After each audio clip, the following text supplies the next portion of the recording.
Maintenant se prépare, hélas, le dernier projet. Vous avez aimé? Vous avez aimé? Oui. Vous êtes doublé? Excusez-moi. Vous n'avez pas un studio de développement de jeux vidéo? Ah, je pensais que vous alliez les embaucher un petit peu. Bon. Peut-être la prochaine fois. Alors, moi j'ai découvert qui était le personnage mystère. C'est un personnage qui ne veut pas se mettre trop en avant. C'est un vétéran du jeu vidéo à Lyon. J'ai nommé Laurent Benadiba qui est ici parmi nous. Laurent, voilà. Alors, Laurent, il faut lui rendre un hommage. Parce qu'il a participé à un projet qui est numéro 1 des ventes aujourd'hui, c'est Elle est Noire. Laurent a travaillé donc en Australie avant de venir sur Lyon. Et oui, il a quitté l'Australie pour venir à Lyon, s'implanter à Lyon, animer le tissu de création vidéoludique lyonnais. Et donc Laurent a travaillé pendant 4 ans chez Team Bondage, Team Bondi, donc une célèbre société qui a créé Elle est Noire, qui est aujourd'hui numéro 1 des ventes. Alors il n'est pas au crédit, donc c'est pour ça que je voulais lui rendre un hommage poignant.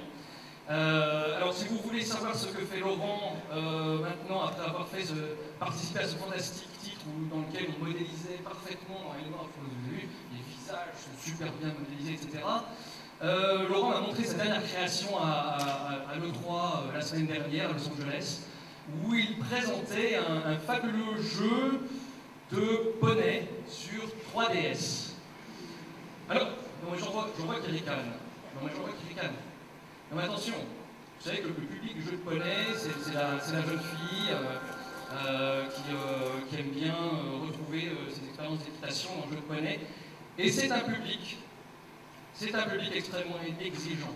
Dans Elle est Noire, la modélisation des visages était parfaite, quasiment parfaite, mais imaginez modéliser un cheval avec une exactitude anatomique parfaite et en 3D. Sur 3DS, vous pouvez en plus agiter le petit truc pour hop, vous avez un peu plus de 3D, hop, ça vous rentre dans l'œil comme ça. Donc, on peut tout de même reconnaître là encore une grande avancée technologique dans ce jeu de poney sous 3DS, et je voulais te rendre un hommage, Laurent. J'aimerais qu'on l'applaudisse. Bravo!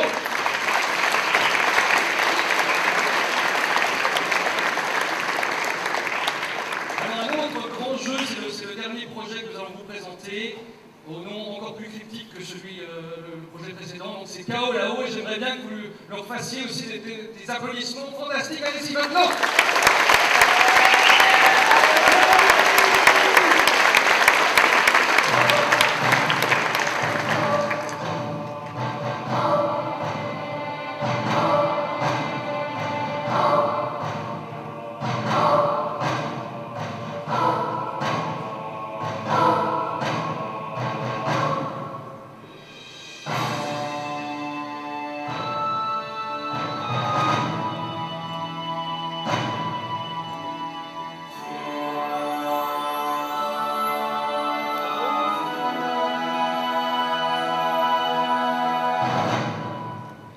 Bonsoir à tous.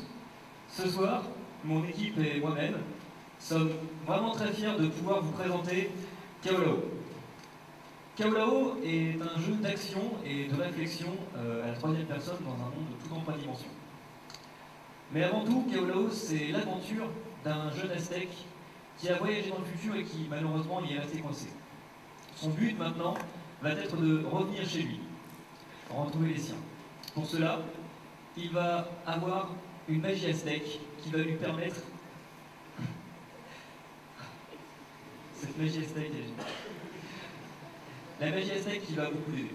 Parce que le futur, c'est... Donc, Kaolao, à l'époque, je vais vous expliquer comment ça s'est passé, il est un jeune aztèque qui étudiait l'art des glyphes dans le grand temple de Tenochtitlan, comme tous les aztèques à cette époque-là. Sauf qu'un soir, Kaolao se faufile jusqu'au sommet du grand temple, et c'est là qu'il va activer, déclencher une énergie très puissante qui va le projeter dans le futur. Une énergie, celle d'une relique, le glyphe du temps.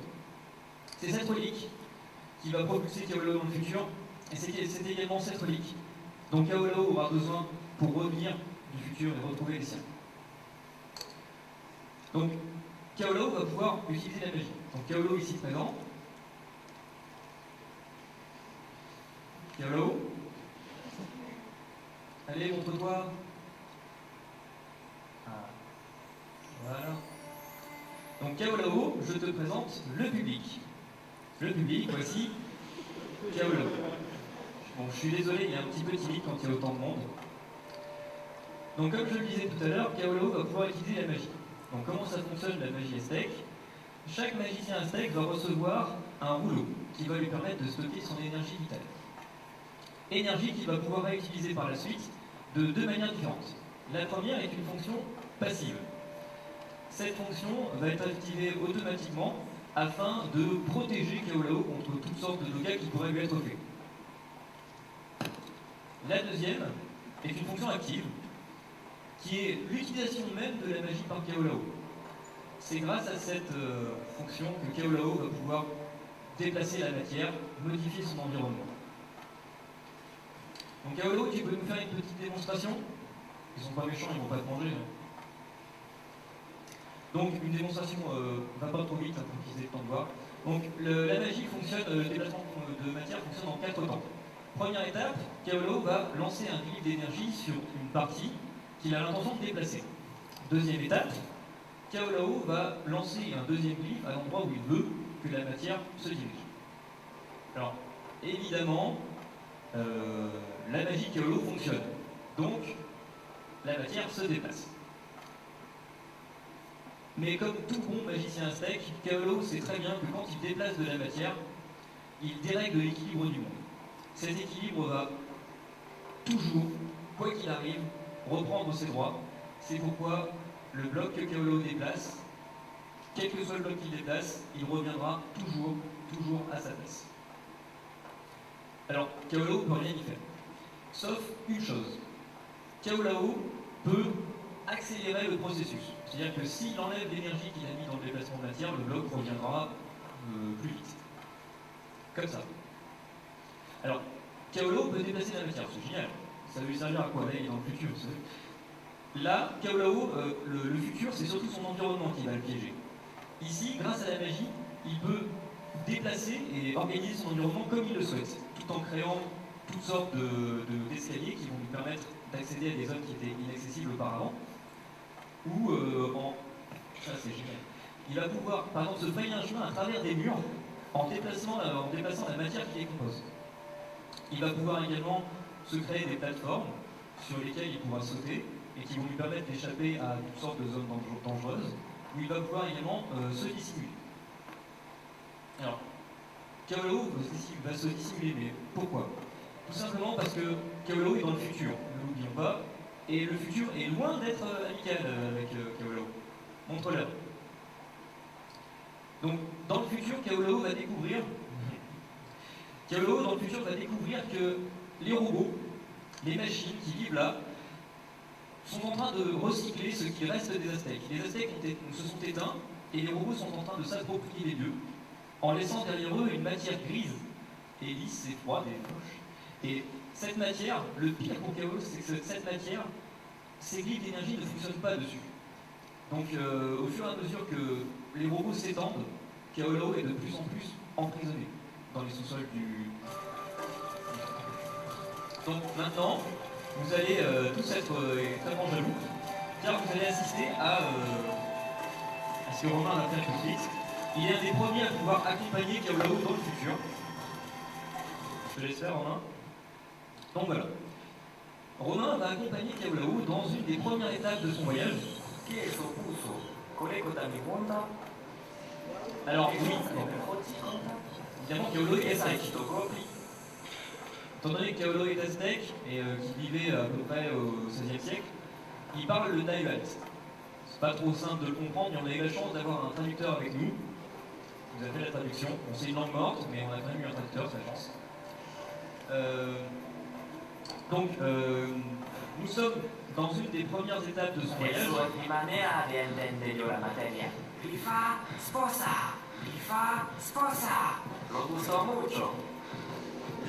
Et dans cette partie du voyage, Kaolo vient tout juste d'arriver dans le futur. Il découvre donc plusieurs parties de son temple qui ont disparu et qui ont été remplacées justement par cette matière robotique. Alors, Kaolao va également trouver dans ce temple des choses qui appartiennent au passé et qui vont lui être assez utiles. Par exemple, des items d'énergie qui vont permettre à Kaolao d'avoir plus d'énergie et donc qui va pouvoir déplacer plus de matière.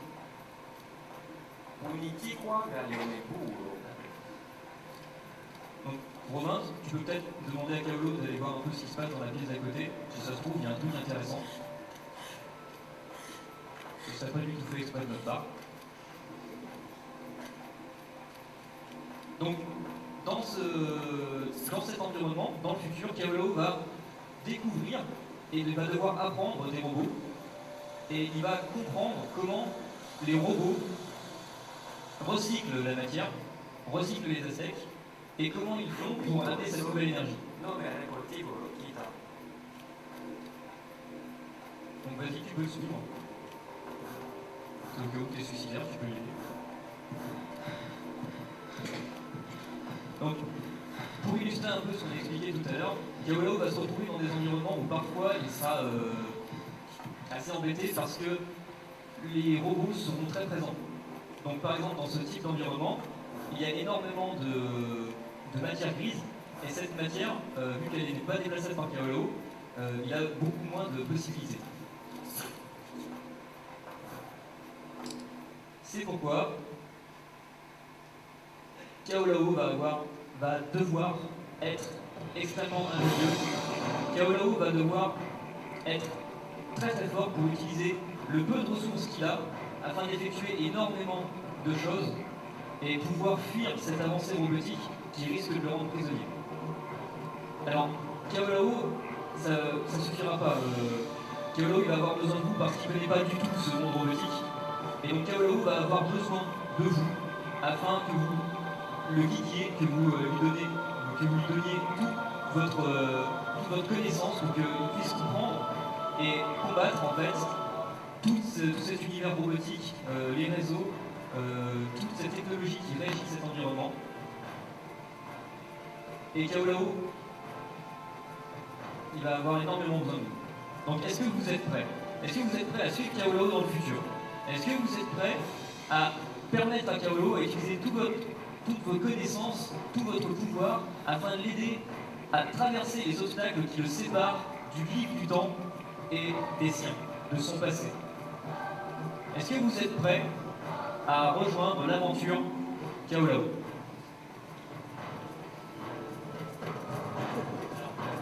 Alors maintenant, peut-être éventuellement vous présenter l'équipe qui a fait le jeu. Donc, que serait un jeu sans la partie la plus importante d'un jeu? Je veux bien évidemment parler... Non, pas vous. Bien évidemment parler des développeurs, de nos superbes programmeurs sans qui le jeu ne serait rien.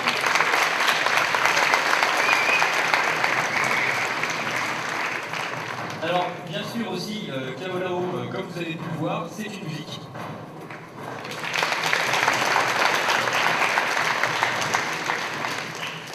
Mais bon, je vais devoir en parler. Hein. Que serait Kaolao sans des superbes graphistes qui ont fait un travail formidable?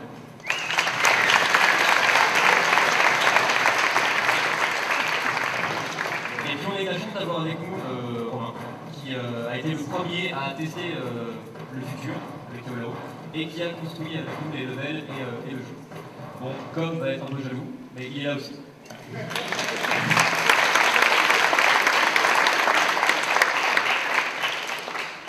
Donc si vous êtes prêts à nous rejoindre dans l'aventure de Kaolao, on a un petit stand juste